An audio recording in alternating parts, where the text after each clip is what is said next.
could more safely share their stories. Today, we will read some of those stories out loud. To protect the international students who share these testimonies anonymously, 3 domestic students will stand in their place and give voice to their words. Now, when you hear these personal testimonies, American students speaking the words of their international classmates, we hope that you will recognize, that you will understand that our voices are united. You cannot divide us, domestic and international alike. We are part of only one university. And for every student who cannot safely speak out, there is an American student ready to defend them, to stand beside them, and to speak up with them. So now I'd like you all to welcome our next 3 speakers. We have Ray Trainer, a junior at Harvard doing a double concentration in psychology and molecular biology, Avinashi Bhandari, a junior concentrating in physics and chemistry, and Victor Flores, a senior and a co-president of the Harvard Democrats in 2024. Let's hear it for these 3 speakers.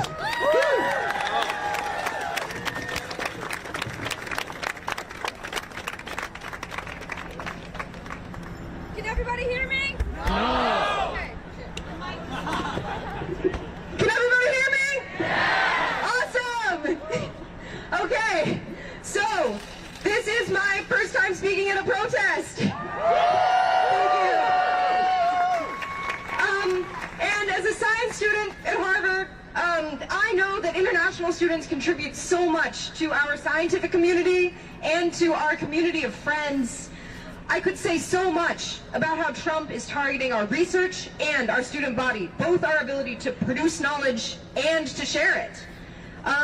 But I want to talk a little bit about what it was like to help organize this protest. I would say that for every student I talked to who said that they were excited to come and that they could make it, I talked to someone else who was afraid to come. Yeah. That is abominable. Aren't we supposed to have free assembly in this country? Why do we fear government retaliation? Shame. Yay! Trump is using our international students as a bargaining chip. He's threatening to revoke our school's hosting status unless we turn over a massive amount of disciplinary information and surveillance. This is information we are not legally required to give. And once he has it, he will use it for his own nefarious ends. He will use it to attack student protesters, like all of you standing here today. Shame. Yay! Trump is also proposing, just now, to review the social media feeds of student visa applicants, presumably so that he can screen out those who disagree with him. Shame. Yay! When Trump demands viewpoint diversity at our university, it's clear what he really means. He wants to control what our students say, think, and believe. Shame. Yay! This is a blatant attempt at government repression, but we will not be repressed. Today, we can stand up and say no. No! We can say that our international community is too valuable to use as a bargaining chip. We can say that the government has no business demanding our student records. We can say that we support Harvard's fight against the Trump administration. And that we support our international students in their right to study. Today, I'm speaking for myself, but I am also speaking for all of those students who are afraid to speak. They've submitted anonymous statements because they fear retaliation, a sentence I never thought I would have to say in America. But even in our fear, we will not be silenced.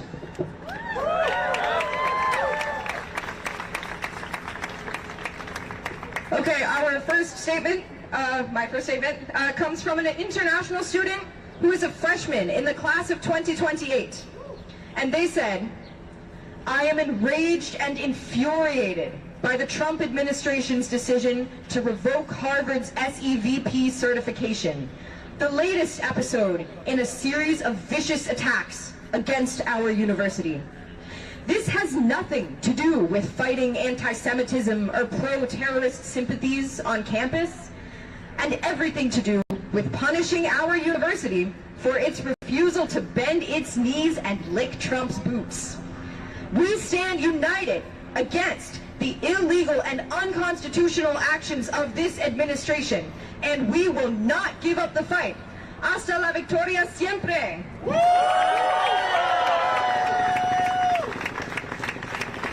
A Harvard International student from the class of 27 wrote this: "Trump's attack on Harvard and on us international students has been deeply impacting my mental health, performance in school, and future.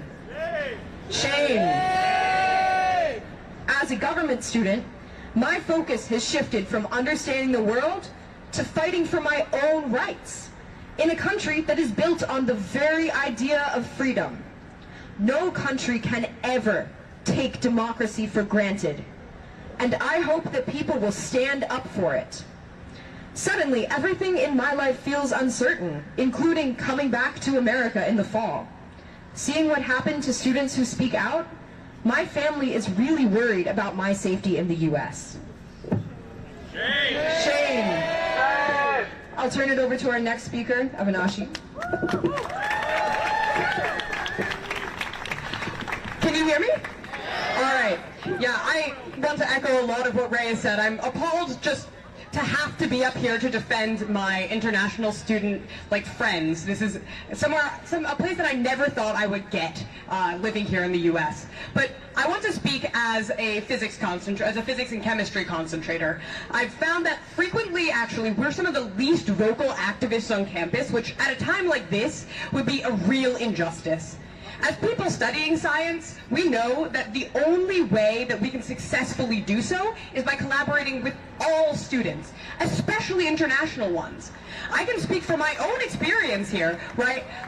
Some of the best students and best PSET partners I've encountered have been international students. They bring unique approaches to problems as well as incredible friendships outside of the classroom. I want to just ask the students here to reflect on the professors they've had at Harvard. For STEM concentrators, I can say the majority, if not all of us, have had an international professor at some point. And that is because we need the experiences and viewpoints of a diverse group of faculty in order to perform the rigorous research that we strive for. The attack on Harvard and its international students is part of a deeper effort to defund and dismantle the academic world. It's an attempt to reroute our brightest researchers into private corporations, stripping academic institutions of their power. But is that how academics have historically responded in the face of fascism? Have the majority sided with the nationalistic pushes of their home governments? No. And that's exactly what led to the brain drain in Europe in the 20th century. When academia fell apart, we saw an influx of brilliant academics into the U.S. And by taking them in, we were able to become the center of research that we are today. America has always benefited from being part of the international scientific community. Iconic achievements like the Human Genome Project simply wouldn't have happened without foreign-born scientists who came to the U.S. to study and work. International students educated in the U.S. have gone on to win Nobel Prizes and make groundbreaking contributions to knowledge across the world. This is what Donald Trump is attacking today. The U.S. is only able to call itself a hub of scientific prowess because of the international community of researchers that live here. And by blocking Harvard from enrolling international students, we lose the ability to foster the scientific community at all. So that's speaking from the perspective of a scientist, but I also have some students, some submissions from international students here that I will read. So this is from a student in the class of 2027. And they said that diversity at Harvard, defined in large part by the international community, is the reason that I came to Harvard. Trump and his administration administration's attacks on Harvard are simply an attempt to censor schools that don't comply with his legal, unconstitutional orders. I am stunned by the shamelessness of everything that is being done, and the fact that behavior like this is normalized is the biggest problem. Active pushback is required from all of us.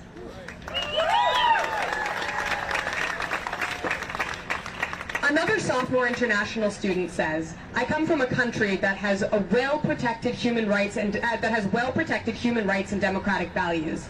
I never thought that by coming to America I would lose the same freedoms I was lucky to grow up with. In light of recent events, I worry that this country is on a path towards authoritarianism, something that will harm even Americans." I will now pass off to the next speaker. Hello everyone, and thank you for having me. As you see, I am a graduating senior, standing before you, wearing my regalia, set to walk the stage on Thursday, and it's crazy to think that instead of celebrating with my family, I had to leave my dinner early to come to a rally to advocate on behalf of our international community here at Harvard, who have been an incredible part of my story here at the university, and want to share a bit of that with you here today. So I want to briefly share some words from the perspective of a senior who has been deeply impacted by international peers over my time at Harvard. Coming from a small, rural community, most folks back home don't end up leaving our hometown. Few travel outside of the United States. As a student at Harvard, the world opened up to me as the campus's diversity gave me the opportunity to collaborate and exchange ideas with students from communities, backgrounds, and with experiences completely different from my own. And this learning began quickly as day one, when I had the immense luck to be sorted into a room with my gorgeously kind first-year roommate, an opera singer from India. Among the many things that he taught me was a surprising amount of German, as he used our common room as a rehearsal space where he prepared for his role in the magic flute. Most importantly, however, he taught me the value of authenticity. One of the first things that I learned about him was that he was gay. I had never lived with a gay person before, but his openness and kindness allowed me to ask questions about his life and experiences, finding that some of the things that I had been feeling, but too afraid to share, were similar to his story. Ultimately, I had to do the hard personal work to unpack my internalized homophobia so that I could be honest with myself. I am queer, and seeing how he was able to find love and community in an environment arguably far more dangerous than my own gave me the confidence to be my authentic self. And so he was the first person I came out to in our shared room in Pennypacker freshman year. I share this to say that I would not be the person that I am today without the relationships I have built with my peers, both international and domestic, here at Harvard. And for that, I am eternally grateful.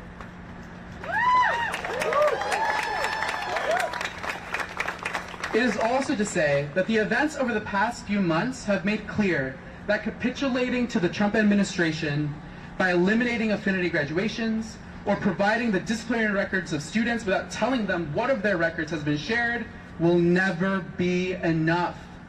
Harvard must remain steadfast in its commitment to the value of diversity that made my experiences possible.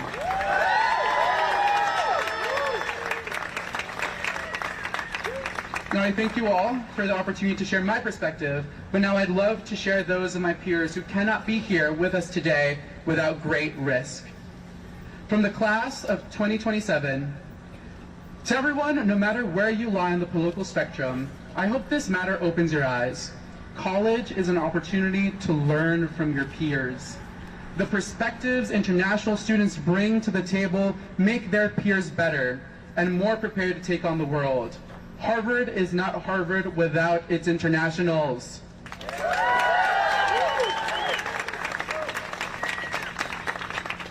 And now finally, here's a statement from one of my peers, a Harvard senior.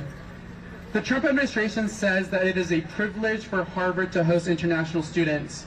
and for international students to be here. It is indeed a privilege, not one bestowed by a man, but by the constitutions and the laws of this country. We applied to Harvard, got in, went through the lengthy visa process. We followed all the laws. We earned it. Anyone who cares about the rule of law should be against this blatant violation of the law.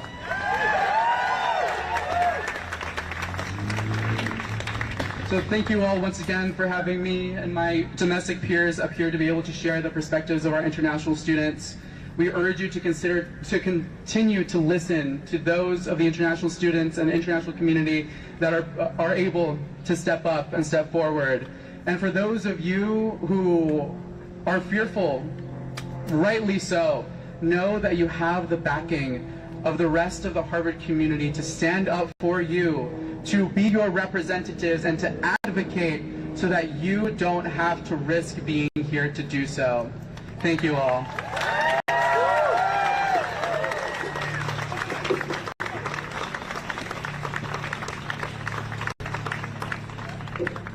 Let's hear another round of applause for Ray, Avinashi, and Victor. Woo! We won't be split, we won't divide. We won't be split, we won't divide. History is on our side. History is on our side. We won't be split, we won't divide. We won't be split, we won't divide. History is on our side. History is on our side. Now, gathered here today, we understand why it is so important to stand united and to stand organized against the Trump administration today. And that is because organized power is real power. It is by standing with our friends, our peers, our community members in solidarity that we can fight the good fight and that we can win. Woo!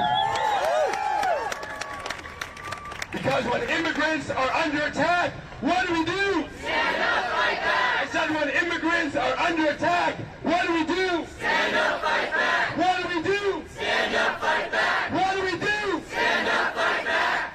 And now finally, before I introduce our final speaker, I'd like to plug in our Instagram because that is how we will stay connected over this summer, because this fight is not over this semester. It is not over with graduation in 2 days. The Trump administration has 7 more semesters worth of attacks on Harvard, and so we cannot back down now.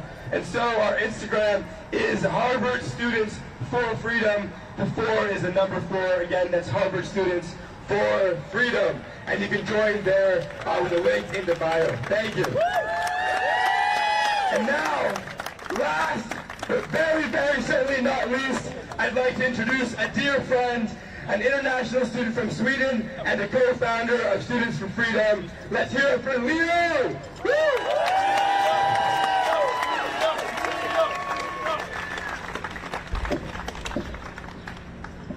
Not the best day to fall.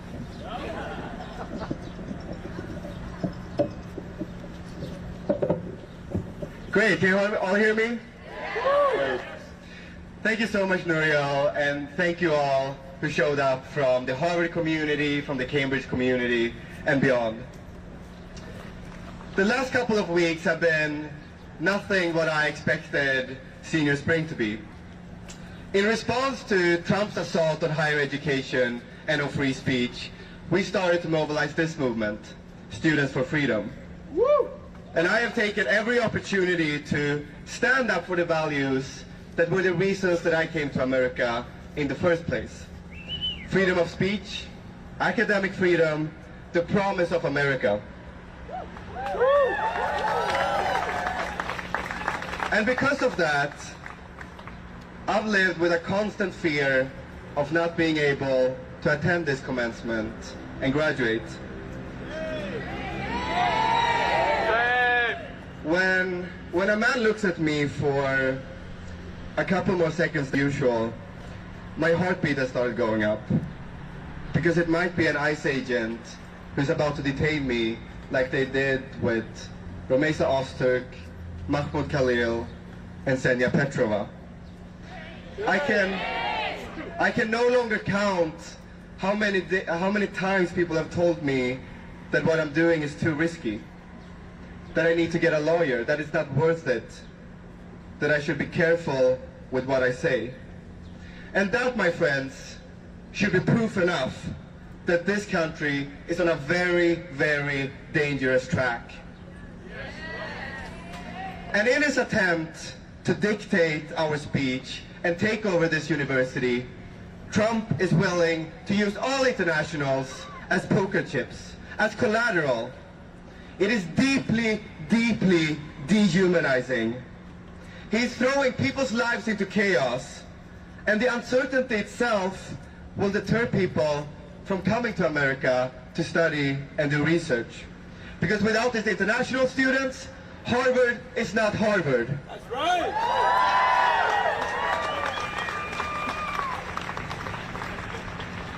And look, me and my fellow international students, we never wanted to take this fight. But we have no choice but to take it. Because if we start to give in, he's going to demand even more. If we hand over a couple of names of students who, say, participated in a protest, he's going to come back and ask for 100 more. If we fire a few controversial professors, every economics professor who criticizes his tariffs, or a medical researcher who develops vaccines, or a law professor who simply teaches the Constitution, all of them will then be at risk. That is why we have to stand firm, we have to stand united, because we will never, never surrender our independence.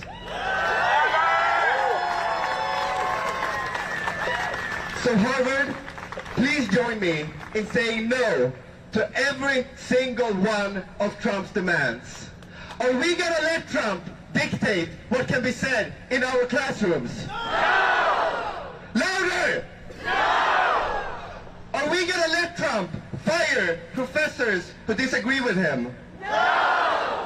Are we going to let Trump install himself as provost of this university? No! Never, never, never, never. Because doing so would be a shame to the ideals and values that this place is supposed to install in us, and that we celebrate this week in particular. Veritas, the right to voice dissent, whether it's in the classroom or it's from the stage of a protest. And doing so would be a shame to the people who walked before us. Those who fought on this very ground 250 years ago to reject a British monarch in favor of a free country. Those who fought for black students to be admitted to this campus. Those who fought for women to be admitted to this campus.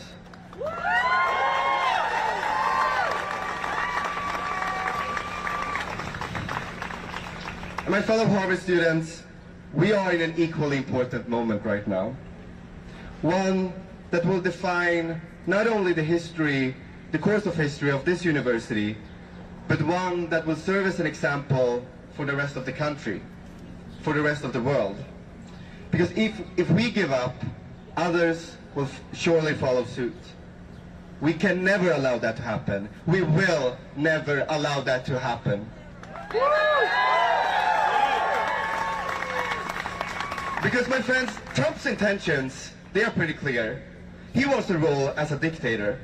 He's going to continue to make demands, threats, trying to intimidate us, trying to crush any resistance. But whether he succeeds or not is up to us. We have the choice of whether to accept it or rise against it. We have agency. We, the people, have the ultimate power over the direction of this country.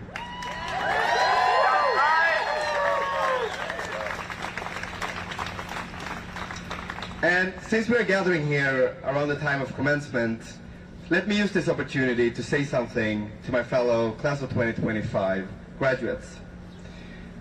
I hope that we can all learn something from these last couple of months. We will all find ourselves in similar situations as Alan Garber in the companies and institutions we work for and lead. Collectively, the class of 2025 is going to have a lot of power in this world. Use it wisely. Use it to resist any attempt to make you do what goes against your principles. Let's all use it to put us on a better trajectory than the one we are on right now. Thank you all for listening. Thank you all for coming to this. Thank you all to the wonderful speakers. I'll give it up. Last one to Nouriel.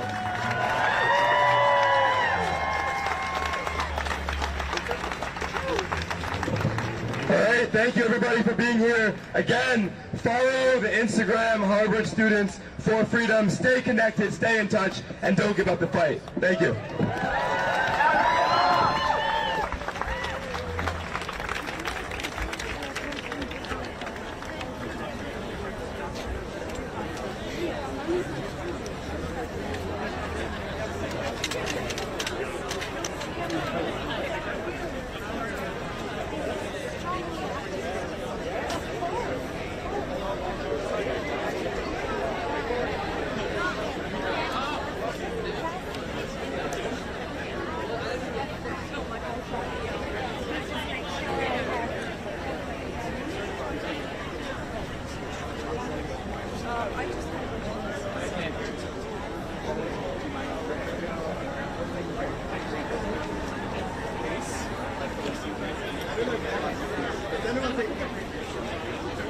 Lotta, ta en bild. Skicka till mig.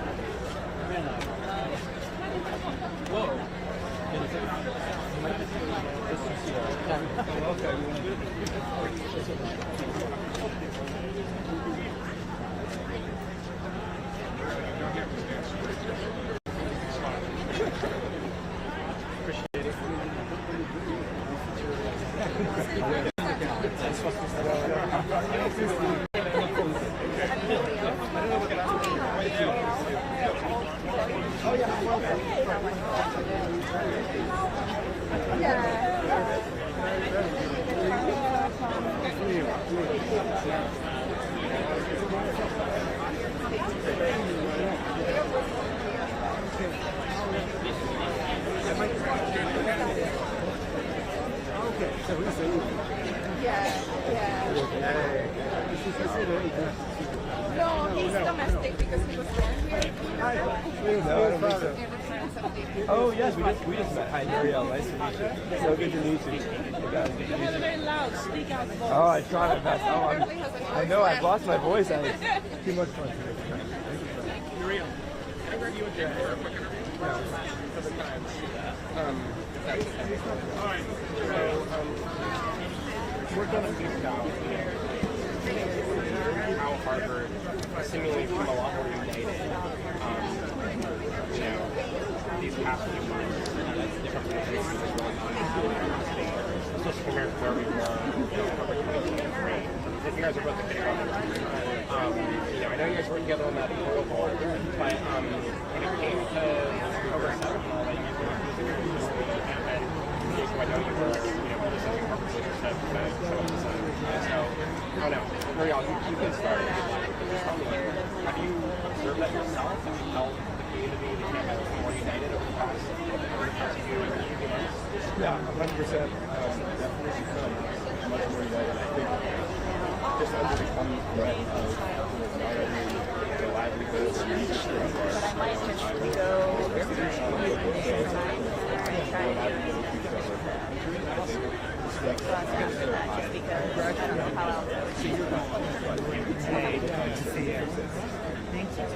I think it's very proud of the body. I was one of the biggest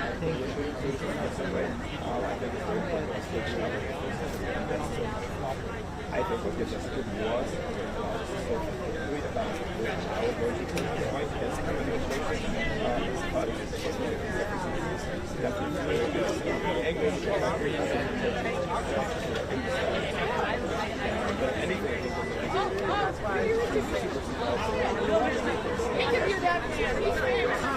My name is Peter. I'm from Swedish National Radio. I'm making a story about that. Yeah, you're ready for ask you a question. coming together.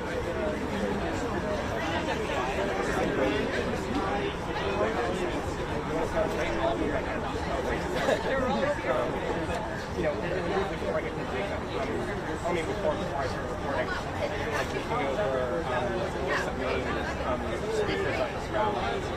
So tell me again, what was that like? Yeah, I mean, I think like what I was telling about is that when I was looking at the speaker list, I was just kind of relaxing myself. Honestly, I've never expected to have this kind of very unique speakers all together. Get home safe. Hopefully You too. Appreciate it. And I'll see you soon. Absolutely, yeah.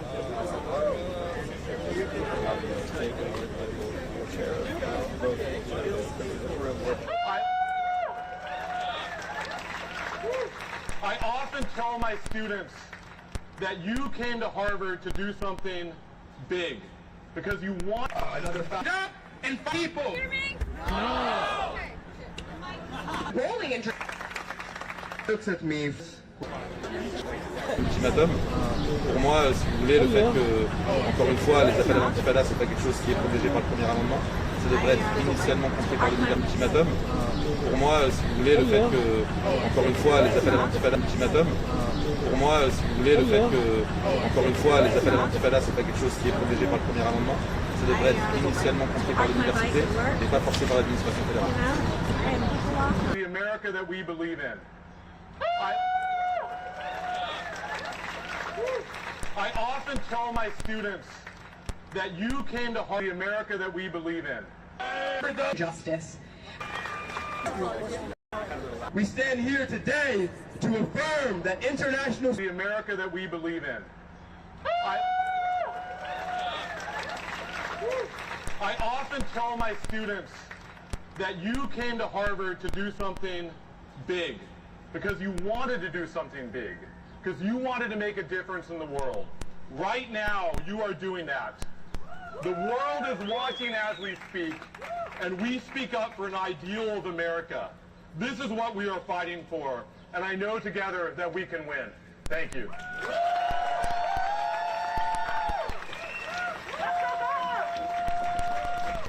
Let's have another immense round of applause for Professor Ryan Enos. All right, we're going to do a few more chants before we hear from our next, another fabulous speaker. Harvard's voice is loud and clear. Harvard's voice is loud and clear. Every student's welcome here. Every student's welcome here. Harvard's voice is loud and clear. Harvard's voice is loud and clear. Every student's welcome here. Every student's welcome here. All right, now we're going to hear from another speaker, a student, Clive Lawrence, who is an incredible student organizer and a sophomore concentrating in government. Let's please welcome Clive to the stage.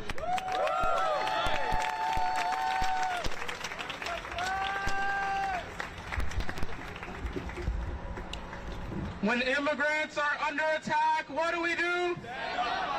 When immigrants are under attack, what do we do? My name is Clive Lawrence, and I am a student at Harvard College. As a child of immigrants and part of a military family, I came here to study, grow, and learn from others. But today, those freedoms are under attack. Today, I am saying that must end. Today, I am here to stand for academic freedom, for free speech, and with international students. Over this year, Donald Trump has made his plans clear. An unlawful, unconstitutional crackdown on some of our most fundamental American values. He is attempting to bend our institutions to his will. Responding to this moment requires us to reckon with our history, our present, and our future. Harvard must be up to the task. The great cavern of change is here. There's no going back. We must choose to stand up and fight back against Donald Trump, against suppression, and against injustice. Trump has begun a dangerous march to roll back civil rights in this country. We've seen his vicious, racist attacks on speech and diversity, and his alliance with far-right billionaires who amplify fascist rhetoric. In broad daylight, if we want any chance of stopping their authoritarian agenda, we have to do it now, right here at Harvard and throughout our communities. When immigrants are under attack, what do we do? When immigrants are under attack, what do we do? That's right. What you hear in the news about Harvard isn't isolated. It's coordinated. An assault on dissent, on community, and on institutional independence. And we know this because of where Trump started. It has been 80 days since Mahmoud Khalil was detained for his political speech. A warning to every international student who dares to speak out that ICE could just disappear them from campus. It's been over a month since Trump began cutting Harvard's research funding, jeopardizing our university's core mission. And just under a week ago, Trump made one of his most brazen attacks yet, revoking our campus's ability to enroll international students. Shame! Shame!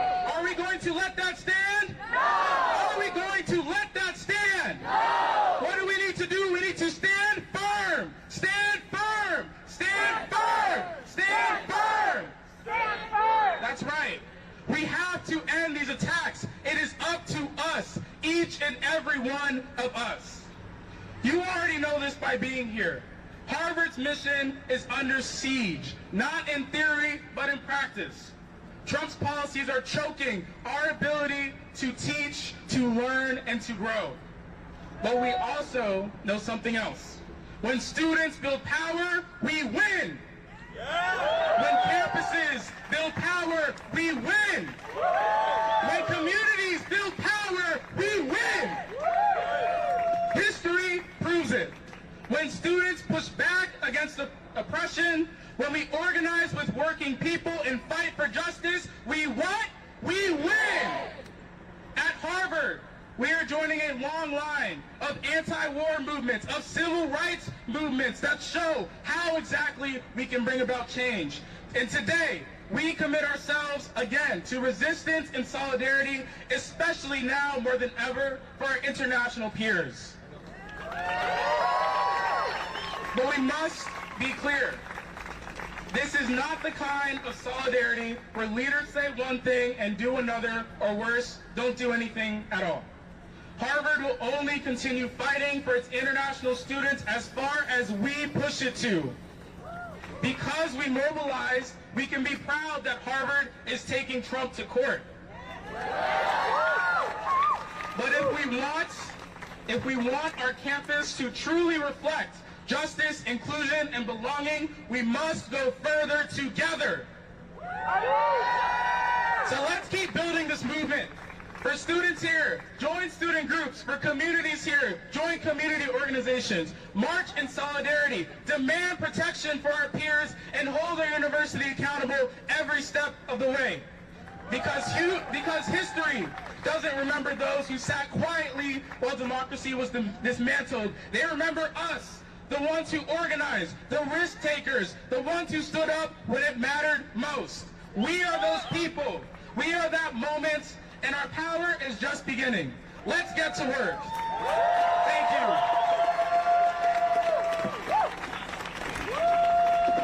Let's hear it for Slogans. All right, we're going to do one more. Repeat after me. You guys are doing great with those. Who belongs in class today? Who belongs in class today? Every student, let them stay. Every student, let them stay. I said, who belongs in class today? Who belongs in class today? Every student, let them stay. Every student, let them stay. All right, we have a few more speakers. We're going to have a group of 3 speakers, and then we're going to have a final speaker who's going to be Leo, an international student from Sweden, who many of you already know. Now, as many of you know, the Trump administration has intentionally created a climate of fear, both across the country and right here on our own campus. And while many courageous international students have spoken out publicly, including one you'll hear from very soon, others are understandably afraid to speak up, afraid of retaliation, afraid of deportation, afraid for their livelihoods, and afraid for their futures. But these students must still be heard, and so Students for Freedom created an anonymous submission portal where international students could more safely share their stories.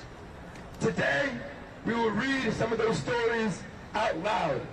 To protect the international students who share these testimonies anonymously, 3 domestic students will stand in their place and give voice to their words. Now, when you hear these personal testimonies, American students speaking the words of their international classmates, we hope that you will recognize, that you will understand that our voices are united. You cannot divide us, domestic and international alike. We are part of only one university. And for every student who cannot safely speak out, there is an American student ready to defend them, to stand beside them, and to speak up with them. So now I'd like you all to welcome our next 3 speakers. We have Ray Trainer, a junior at Harvard doing a double concentration in psychology and molecular biology, Avinashi Bandari, a junior concentrating in physics and chemistry, and Victor Flores, a senior and a co-president of the Harvard Democrats in 2024. Let's hear it for these 3 speakers.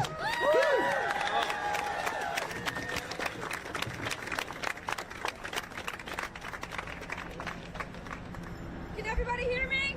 No. Okay. Can everybody hear me? Yeah. Awesome. Okay, so this is my first time speaking at a protest. Thank you.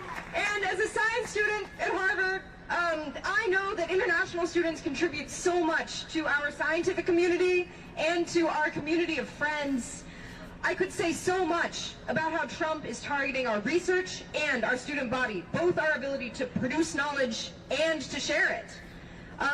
But I want to talk a little bit about what it was like to help organize this protest.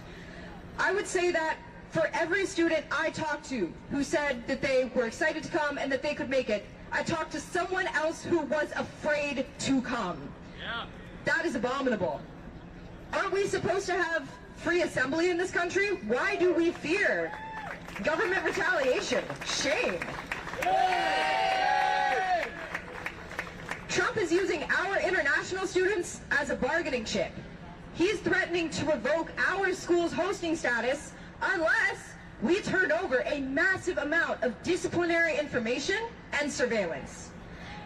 This is information we are not legally required to give. And once he has it, he will use it for his own nefarious ends. He will use it to attack student protesters, like all of you standing here today. Shame. Trump is also proposing, just now, to review the social media feeds of student visa applicants, presumably so that he can screen out the